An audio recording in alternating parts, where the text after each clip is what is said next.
2026 new Toyota Innova XE Diesel Automatic start with 1,381,000.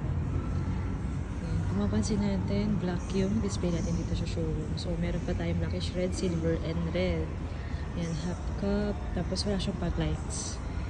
Yan yung difference niya sa E-variant. Yung E-variant natin start with 1,535,000. Yan. Body color na din yung door handle and side mirror cover. May height adjustment. May touchscreen monitor. May audio control sa steering. Yan. Kompleto na siya. 7-seater, 2.8 diesel.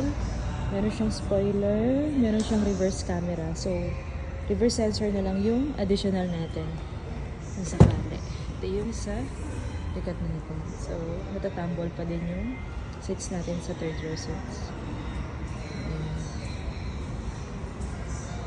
Pag E-variant, 1,535,000 ang difference, mugs, tsaka yung pag lights. Pero same one, may touchscreen, 7-seater, diesel engine.